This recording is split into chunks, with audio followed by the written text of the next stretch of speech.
ભરૂચ જિલ્લામાં ઉત્તરાયણ પર્વની 2 દિવસની ઉલ્લાસભેર ઉજવણી દરમિયાન ભરૂચ જિલ્લામાં 14 અને 15 જાન્યુઆરી 2025 એમ 2 દિવસના ઉત્તરાયણ પર્વ દરમિયાન 182 જેટલા ઇમરજન્સીના કેસો 108 સેવામાં નોંધાયા હતા। પતંગ પર્વના તહેવારોની ઉજવણી દરમિયાન રોડ અકસ્માતના પડી જવાના કેસ, મારામારીના કેસ તેમજ દોરીથી કપાઈ જવાના કેસ મુખ્યત્વે નોંધાતા હોય છે, જેમાં ભરૂચ જિલ્લામાં 14 અને 15 જાન્યુઆરી 2025 એમ 2 દિવસના ઉત્તરાયણ પર્વ દરમિયાન 182 જેટલા ઇમરજન્સી કેસો 108 ઇમરજન્સી સેવામાં નોંધાયા। જો વિગતવાર વાત કરીએ તો સામાન્ય દિવસોમાં ભરૂચ જિલ્લામાં 88 જેટલા ઇમરજન્સી કેસો નોંધાતા હોય, પરંતુ ઉત્તરાયણના દિવસે એટલે કે 14મી જાન્યુઆરીના દિવસે 85 જેટલા કેસો નોંધાયેલા હતા અને 15મી જાન્યુઆરીના રોજ 97 જેટલા કેસો 108 ઇમરજન્સી સેવામાં નોંધાયેલ। આમ 15મી જાન્યુઆરીના રોજ એટલે કે વાસી ઉત્તરાયણના દિવસે 10.23% ઇમરજન્સી કેસોમાં વધારો નોંધાયો હતો।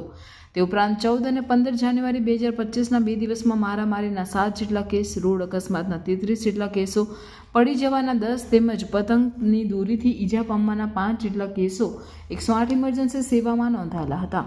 આ સાથે મુખ્ય પેટમાં દુખાવાના 17 કેસ, પ્રસૂતિના 54 જેટલા કેસો પણ આ 2 દિવસમાં નોંધાયેલા હતા। અત્રે ઉલ્લેખનીય છે કે ભરૂચ જિલ્લામાં 21 જેટલી 108 ઇમરજન્સી એમ્બ્યુલન્સના 90 જેટલા સ્ટાફને એલર્ટ રાખવામાં આવ્યા હતા। તેઓ દ્વારા દરેક આવેલ ઇમરજન્સી કેસને યોગ્ય સારવાર આપીને હોસ્પિટલમાં ખસેડવામાં આવ્યા હતા।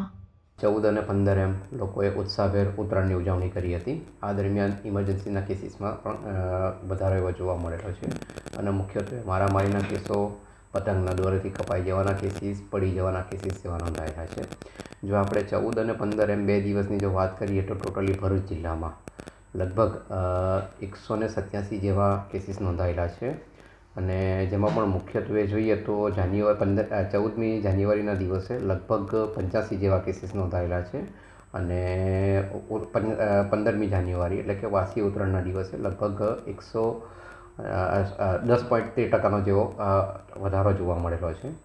જો વિગતવાર વાત કરીએ તો 2 દિવસની અંદર મારામારીના 7 જેવા કેસીસ નોંધાયેલા છે, રોડ એક્સિડન્ટના લગભગ 33 જેવા કેસીસ નોંધાયેલા છે, પડી જવાના લગભગ 10 જેવા કેસીસ નોંધાયેલા છે અને પતંગની દોરીથી ઈજા પામેલા તેવા લગભગ 5 કેસીસ નોંધાયેલા છે।